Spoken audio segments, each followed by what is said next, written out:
Hello and welcome back to Professional Tutors. We are an online school who deliver A-level and GCSE physics, chemistry, biology, maths, English and 11+. Today we are going to be learning about animal and plant cells. So, what are cells and how does a cell resemble a city? A cell is the basic unit of life from which larger structures such as tissue and organs are made.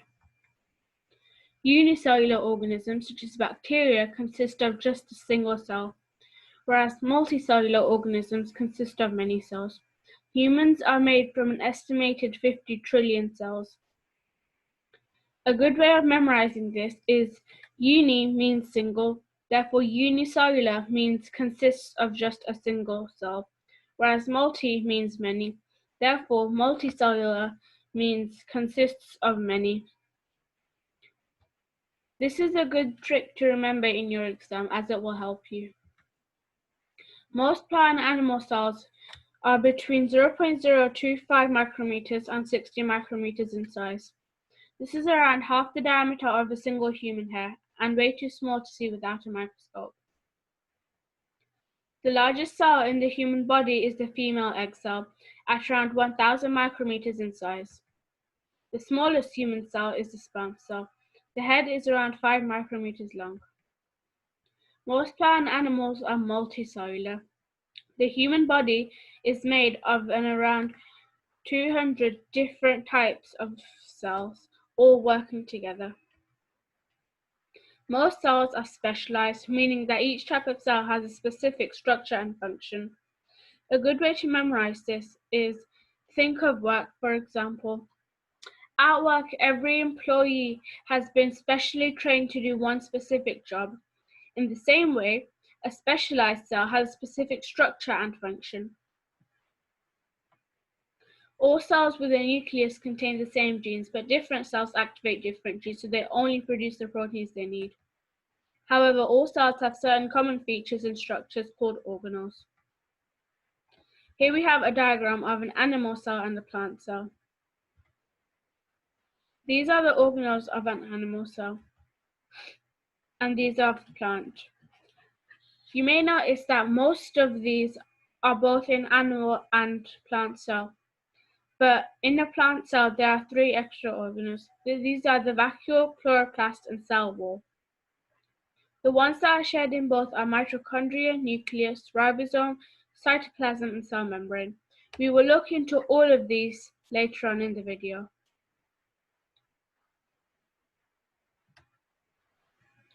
So here we have 2 tables of the animal and plant cell organelles and the plant cell only organelles.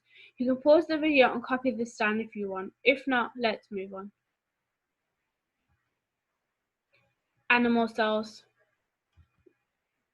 Cheek cells are easily obtained, can be used to illustrate the main features of an animal cell. So now we are going to be doing an experiment on the cheek cell to find out the image of a cheek cell. So to do this, you need to do step 1. You need to take a cotton bud or toothpick and gently scrape the inside of your cheek.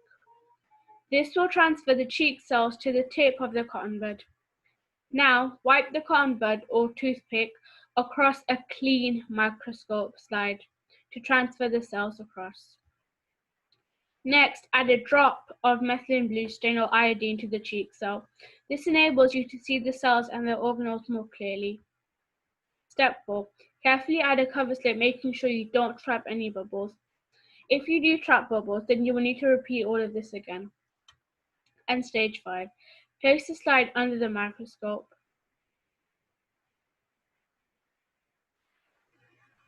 Pause the video and write down all the organelles that you can identify. Let's move on. So now we are going to be looking on all the organelles of the animal cell in detail. This is the structure of an animal cell. So let's start with the cell membrane. The cell membrane is a partially permeable barrier that regulates substances entering and leaving the cell. The cytoplasm. The The cytoplasm is a gel-like material in which all the cell's organelles are found and in which most cellular processes and reactions take place. In other words, the cytoplasm is the site for chemical reactions. The nucleus is the location of the cell's DNA.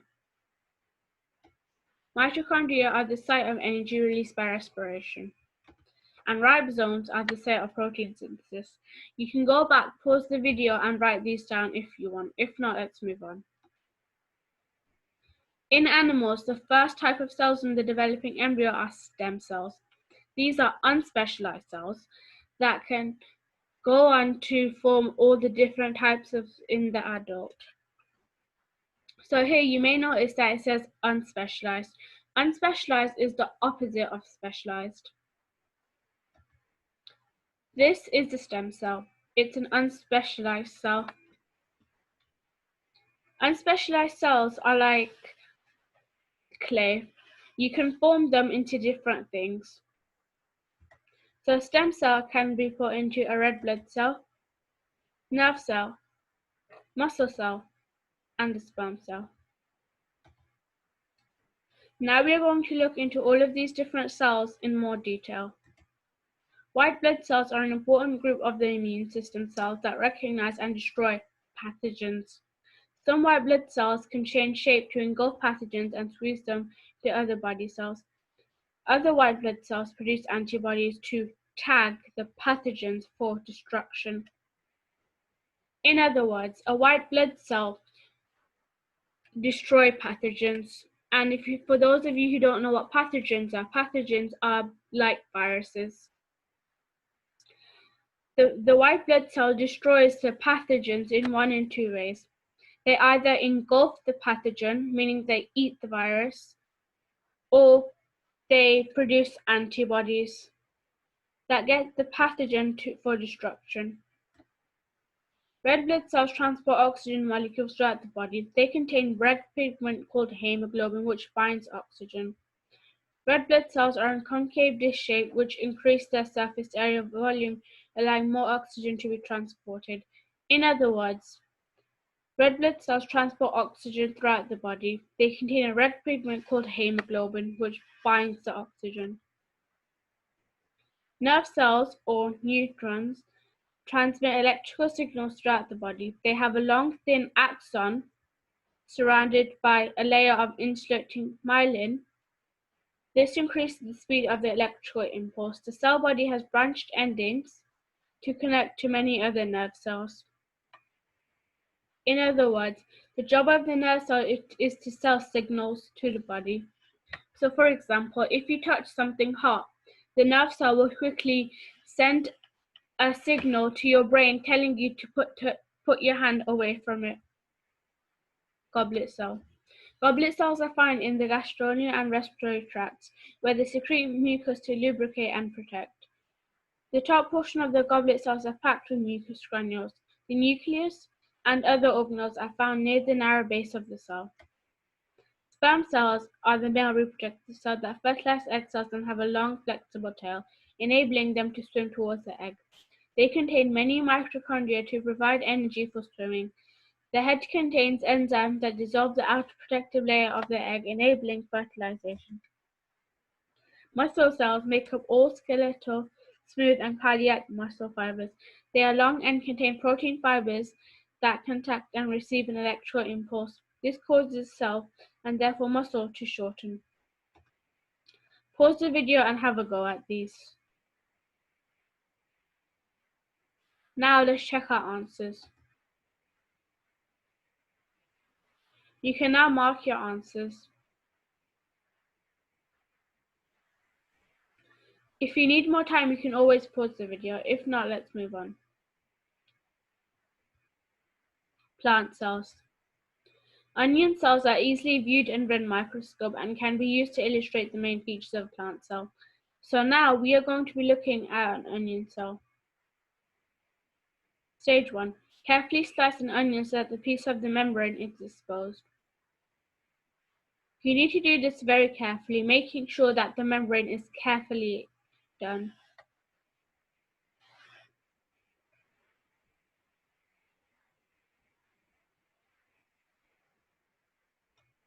Stage 2. Use tweezers to peel away a section of the membrane and place it on a clean microscope slide. When placing the membrane on the microscope slide, make sure it does not overlap or twist or even fold. Stage 3. Add a drop of methylene blue stain or iodine to the onion cell. This enables you to see the cells and their organelles more clearly. Stage 4. Carefully add a cover slip, making sure you don't trap any bubbles underneath. If you do trap bubbles, then you will need to repeat this whole process again. And stage 5. Place the slide under the microscope. Write down all of the organelles that you can identify. Pause the video for more time. Let's move on. Now we are going to be looking into a plant cell organelles in more depth. So the cell wall is a rigid external coat that protects and supports the plant. The cell wall also maintains the shape of the plant cell. Cell membrane is a partially permeable barrier that regulates substances entering and leaving the cell. Cytoplasm is a gel-like material in which all the cell's organelles are found and in which most cellular processes and reactions take place. The vacuole is a fluid-filled cavity that stores water and nutrients. The nucleus is the location of the cell's DNA. Mitochondria are the site of energy released by respiration. Ribosomes are the site of protein synthesis.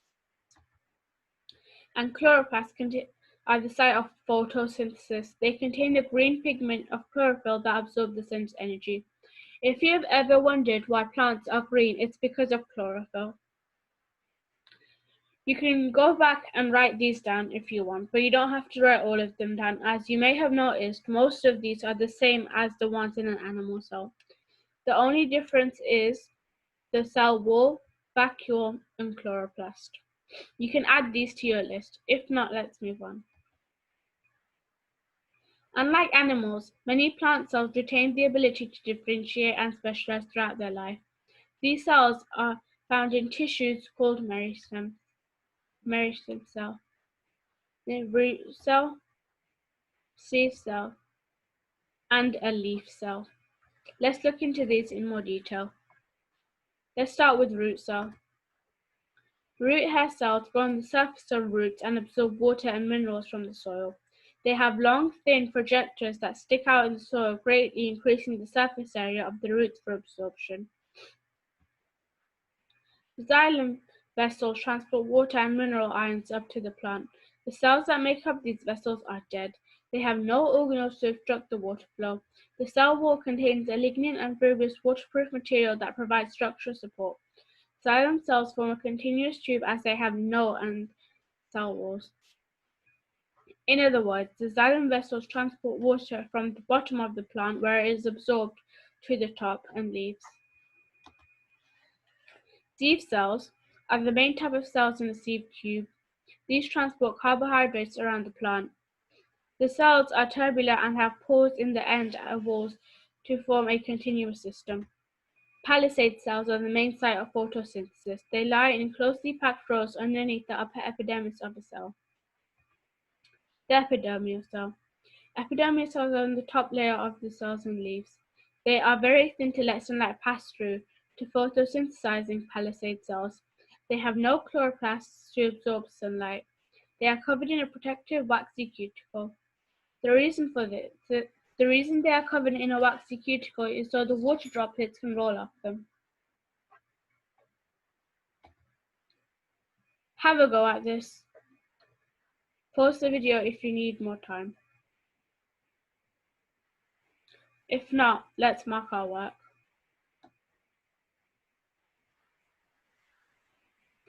Now you can mark your work. Pause the video if you need more time. If not, let's move on. All plant cells have a cell wall, a rigid layer that surrounds the cell membrane. The plant cell's wall is made from a cellulose and carbohydrate polymer. The purpose of the cell wall is to maintain the shape and structure of the cell, protect the cell's content from pathogens, which, as we discussed earlier, are viruses, prevent damage to the cell caused by excess water intake. Unlike the cell membrane, the cell wall is freely permeable to water and other molecules. Make sure you don't mix up cell wall and cell membrane. They are two completely different things. The vacuole is a fluid-filled sac found within the plant cells and some bacteria. The vacuole has a range of functions including stores waste products, maintaining the water and pH balance of the cell, and regulating the turgor pressure of the cell. The size of vacuoles depends on how much water the plant has absorbed. Chloroplasts are the site of photosynthesis in a plant cell. A green pigment in chloroplasts called chlorophyll absorbs the energy in the light. As we discussed earlier briefly, chlorophyll is the reason why plants are green, as they are a green pigment that are in disc shapes. So this is a chloroplast and these discs are the chlorophyll in the chloroplast. The energy is used to convert carbon dioxide into water into glucose and oxygen. Chlorophyll is embedded in disc-like structures called thylakoids, which are arranged in stacks. Cell processes. All organisms need energy to survive. Animals obtain their energy from the food they eat, but plants can make their own food by photosynthesis. In both cases, however, energy must first be converted into a form that can easily be used by cells. This process is called respiration. Mitochondria are cellular organisms in which respiration takes place. Mitochondria use enzymes to convert the energy from glucose into ATP, the basic energy source for all cells. This is the basic structure of a mitochondria. Mitochondria have an inner membrane on which the enzymes are embedded. This membrane is highly folded to increase the surface area of which respiration can take place. Aerobic respiration is the process of releasing energy throughout the oxidation of glucose molecules. Aerobic respiration is summarized by the equation. You can pause the video and write this down, as you will need this for the exam. If not, let's move on. This reaction releases in the form of ATP, a compound that can readily be used in cellular processes. Anaerobic respiration takes place without oxygen and releases less energy than aerobic respiration because the glucose molecules only partially broken down. During strenuous exercise, cells are deprived of oxygen but still need energy to work. The body responds by converting glucose into lactic acid and energy leading into the oxygen in depth. Lactic acid causes muscle cramps when exercise stops. Oxygen levelizes, paying off the oxygen debt and oxidizing the lactic acid. In other words, when you're doing strenuous exercises, your body comes short of oxygen. Your body responds to this by converting glucose into lactic acid. At this point, your body is already in debt or in a lot of need of oxygen. Lactic acid causes muscle cramps. When you stop exercising, the oxygen levels rise. By this, the oxygen that you need is quickly done.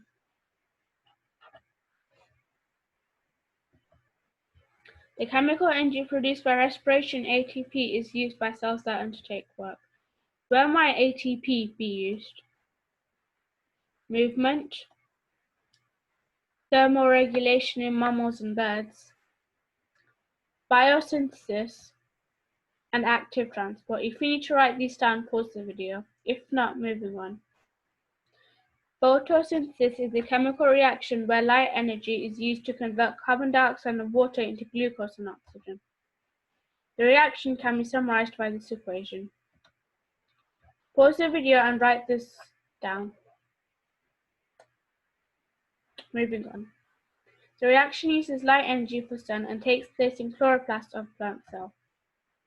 The glucose produced by photosynthesis has many uses in plants, such as for energy release and respiration, making cellulose for cell walls, combining with minerals to make proteins and other essential compounds, and an energy store in the form of insoluble starch. Go ahead, pause the video and write all of these important definitions down.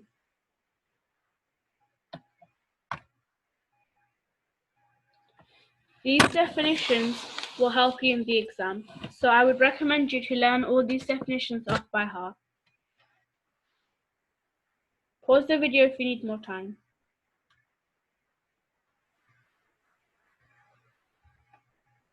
Again, it would help you a lot if you could memorize all of these definitions by heart. You can write all these down and pause the video if you need more time.